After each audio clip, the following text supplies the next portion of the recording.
மகனை பார்க்க முடியல. பழைய போட்டோ வச்சு உருகும் ஷிகர் தவான். மகனின் பிறந்த நாளுக்கு அவரை பார்க்க முடியாமல் தவித்த ஷிகர் தவான் தனது இன்ஸ்டாகிராம் பக்கத்தில் உருக்கமான பதிவு ஒன்றை பதிவிட்டிருக்கிறார். இந்திய கிரிக்கெட் வீரர் ஷிகர் தவானை விவாகரத்து செய்த பின்னரும் அவரது முன்னாள் மனைவி ஆயிஷா முகர்ஜி தொந்தரவு செய்துட்டு வருவதாக இணையத்தில் வைரலானது. கடந்த 2012ஆம் ஆண்டு ஆஸ்திரேலியாவைச் சேர்ந்த ஆயிஷா முகர்ஜியை காதலித்து திருமணம் செய்து கொண்டார் இந்திய கிரிக்கெட் வீரர் ஷிகர் தவான். ஆயிஷா முகர்ஜிக்கு ஏற்கனவே திருமணமான நிலையில் 2 குழந்தைகள் இருந்தனர். அதை பற்றி பொருட்படுத்தாமல் ஷிகர் தவான் திருமணம் செய்து கொண்டார். இவர்களுக்கு 2014ஆம் ஆண்டு ஆண் குழந்தை பிறந்தது.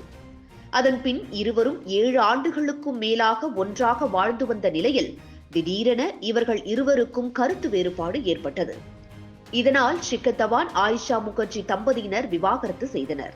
அது மட்டுமின்றி குழந்தைகளை அழைத்துக் கொண்டு ஆயிஷா முகர்ஜி மீண்டும் ஆஸ்திரேலியாவுக்கே பயணம் மேற்கொண்டார். இதனால் தனது மகனை பார்க்க முடியாமல் தவித்த ஷிகர் தவான் நீதிமன்ற உத்தரவின் பேரில் மகனை சந்தித்தார். இந்த நிலையில் தனது மகன் ஜோரவார் பிறந்தநாளை முன்னிட்டு ஷிகர் தவான் வெளியிட்டுள்ள இன்ஸ்டாகிராம் பதிவு தற்போது ரசிகர்களிடையே நெகிழ்ச்சியையும் சோகத்தையும் ஏற்படுத்தியிருக்கிறது. நாம் நேரில் சந்தித்துக் கொண்டு ஓராண்டுக்கும் மேலாகிவிட்டது என்றும் உன்னை வீடியோ மற்றும் புகைப்படங்களில் கூட பார்க்க முடியாமல் 3 மாதங்களுக்கு முன்பே பிளாக் செய்யப்பட்டுள்ளேன் என்றும் அதனால் மீண்டும் பழைய புகைப்படத்தை வைத்துக் கொண்டு வாழ்த்து கூறுகிறேன் என மகனே உனக்கு பிறந்தநாள் வாழ்த்துக்கள் என்று கூறியிருக்கிறார்.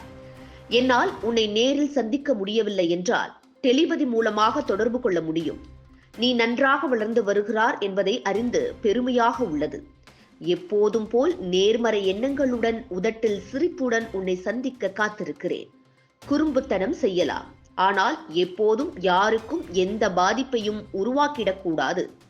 இரக்கம், பணிவு, பொறுமை, வலிமை உள்ளிட்ட பண்புகளுடன் இருக்க வேண்டும் என ஷிகர் தவான் தனது மகனுக்காக பதிவிட்டிருக்கிறார். மேலும் உன்னை சந்திக்க முடியவில்லை என்பதால் ஒவ்வொரு நாளும் உனக்காக ஏதாவது ஒரு மெசேஜ் எழுதி கொண்டே இருக்கிறேன். நீ என்ன செய்கிறாய் என்பது பற்றி தினமும் விசாரிக்கிறேன். அதே போன்று என் வாழ்வில் நடக்கும் புதிய விஷயங்களையும் கூறி வருகிறேன் என்று பதிவிட்டிருக்கிறார். என்னதான் தம்பதியினரிடையே மோதல், சண்டை, பிரச்சனை இருந்தாலும் அது குழந்தைகளிடம் வரை சென்றால் அது தம்பதியினரிடையே பாதிப்பை ஏற்படுத்துவதை காட்டிலும் குழந்தைகளின் வளர்ச்சி பாதிக்கப்படும் என்றும் ஷிகர் தவான் ஒரு நல்ல முடிவை எடுங்கள் என்றும் நெட்டிசன்கள் பதிவிட்டு வருகின்றனர்.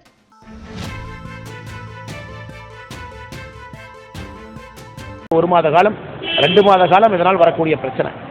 இதைத்தான் நாங்கள் மத்திய அரசு சொல்லியிருக்கிறோம். குறிப்பாக நாங்கள் சந்தித்த அமைச்சர்கள்ட்ட சொல்லியிருக்கோம். எக்ஸ்டென்ட் ஆஃப் டேமேஜ் எந்த அளவுக்கு இருக்குது, மாநில அரசு எந்த அளவுக்கு அக்கறையின்மையோடு இருக்காங்க. அடுத்து நீங்கள் பார்த்தீங்கன்னா இன்றைக்கி திமுகவுக்கு வந்து பொய் சொல்வது என்பது கைவந்த கலை, நம்ம எல்லோருக்குமே தெரியும். இது புதுசாக நம்ம பேச வேண்டாங்க, 1967 பேசிகிட்டு இருக்கோம். இப்போ அவங்க சொல்கிறது எல்லாமே என்ன சொல்லுவாங்கன்னா, நீங்கள் பாருங்கள், குறிப்பாக வந்து குஜராத் எங்கெல்லாம் பாரதிய ஜனதா கட்சி ஆளுகின்ற மாநிலம் இருக்கோ அங்கெல்லாம் நிதி அதிகமாக கொடுப்பாங்க, நம்ம கொடுக்க மாட்டாங்க அப்படின்னு. 2021 குஜராத்தில் நமக்கு தெரியும் கக்கூட்டா அப்படிங்கிற புயல், ஒரு புயலுக்கு ஒரு பேர் கொடுக்குறாங்க ஐஎம்டி. அப்போ குஜராத்தில் ஏற்பட்ட அந்த புயல் தாக்குதல் பார்த்தீங்கன்னா குஜராத் வந்து 2021 9,836 கோடி ரூபாய் கேட்டாங்க மத்திய அரசுக்கிட்ட. குஜராத் வந்து 9,836 கோடி ரூபாய். மத்திய அரசு உடனடி நிவாரணமாக அவங்க கேட்ட பிறகு 1000 கோடி ரூபாய் கொடுத்தாங்க. அதன் பிறகு குஜராத்துக்கு பணம் கொடுக்கல. ஸோ குஜராத் அவங்க மேனேஜ் பண்ணிக்கிட்டாங்க. ஒரு பிஜேபி ஆளுகின்ற மாநிலம், தொடர்ந்து பிஜேபி ஆட்சியில் இருக்கக்கூடிய மாநிலம். ஒரு உதாரணத்துக்கு சொல்கிறேங்க, சமீபத்தில் கடைசியாக குஜராத்தில் தாக்கப்பட்ட புயல் கக்கூட்டா புயல் தாக்கியது பொழுது 9,836 கோடி ரூபாய் கேட்டாங்க. மத்திய அரசு உடனடி நிவாரண நிதியாக 1000 கோடி ரூபாய் கொடுத்தாங்க. அதன் பிறகு மிச்சம் 8,836 கோடி ரூபாய் கொடுக்கல. காரணம், அசஸ்மெண்ட்டில் வித்தியாசம் இருக்கும். மத்திய அரசுடைய டீம் அசஸ்மெண்ட்டுக்கும் மாநில அரசு கேட்கக்கூடியதுக்கும் வித்தியாசம் இருக்கும். அதே போல் 2020-21 கோவிட் காலகட்டத்தில் குஜராத்துக்கு மொத்தமாக வழங்கப்பட்ட நிதி, கோவிட்டை வந்து சமாளிப்பதற்கு 304 கோடி, தமிழகத்திற்கு வழங்கப்பட்ட நிதி 868 கோடி. ஸோ இந்த மாதிரி பல உதாரணம் சொல்லிகிட்டே போகிறாங்க. ஆனால் நான் திமுகவினுடைய பொய்யை வந்து தோலுரிக்க விரும்பலை. ஒன்றா உட்காந்து ஒரு டேட்டாவாக, அது காமன் சென்ஸ் இருக்கக்கூடிய நம்ம எல்லாருக்குமே தெரியும்.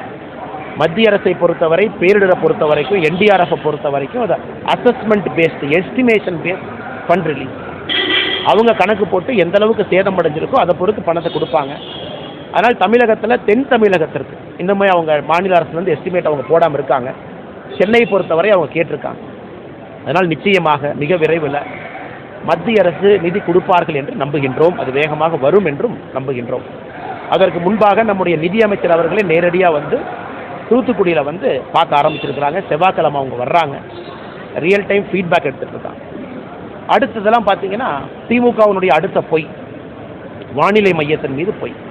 அதாவது நம்முடைய கையாளாகத்தனத்தை மறைக்க சம்பந்தமே இல்லாமல் ஒருத்தர் மேலே பணி போடுறது. இன்றைக்கி நமக்கு தெரியும், ஐஎம்டியை பொறுத்தவரை திமுக ஆசைப்படுற மாதிரி கருப்பு சிவப்பு கலர் கோடிங்லாம் கொடுக்க முடியாதுங்க. திமுக பொறுத்தவரை எல்லோ ரெட். எல்லோனாவே ஹெவி ரெயின்ஃபால், ரெட்டுனா very heavy rainfall. Yellow alert வந்து 12ஆம் தேதியே கொடுத்தாச்சு. ஆனால் திமுககாரங்க என்ன பண்ணிகிட்டு இருந்தாங்க, சேலத்தில் இளைஞர் அணி கான்ஃபரன்ஸ், இளைஞர் அணி மாநில மாநாடு நடத்துவதில் ஒரு குரூப் அக்கறையோடு இருந்தாங்க, இது செய்யணும்னு. அப்புறம் இந்தி கூட்டணிக்கு போகிறதுல முதலமைச்சர் அவர்கள் அக்கறையோடு இருந்தாங்க. கூட்டணிக்கு போயிட்டு போகிற போக்கில் சரி பிரதமரும் இங்கே இருக்கார், இதே ஊரில் இருக்கார், டெல்லி வந்துட்டோம், பிரதமர்கிட்ட ஒரு அப்பாயின்மெண்ட் கேட்டு வைப்போம்னு சொல்லிட்டு போகிற போக்கில் ஒரு அப்பாயின்மெண்ட் கேட்டு பிரதமரையும் பார்த்துட்டு வந்தாங்க. இவர்கள் கவனம் முழுவதுமே ப்ரிப்பேர்ட்னஸ் இல்லைங்க. கவனம் முழுவதுமே அந்த Chennai formula for racing circuit, சேலத்தில் இளைஞர் அணி மாநில மாநாடு திமுகவோடது, அதே போல் இந்தி கூட்டணி, கவனம் முழுவதுமே அங்கே இருந்துச்சு. எல்லோ ரெயின்ஃபால், எல்லோ அலர்ட் கொடுத்தாவே, ஹெவி ரெயின்ஃபால் கொடுத்தாவே அன்றைக்கு அனைவருக்குமே தெரியும், it has got a potential to become red alert.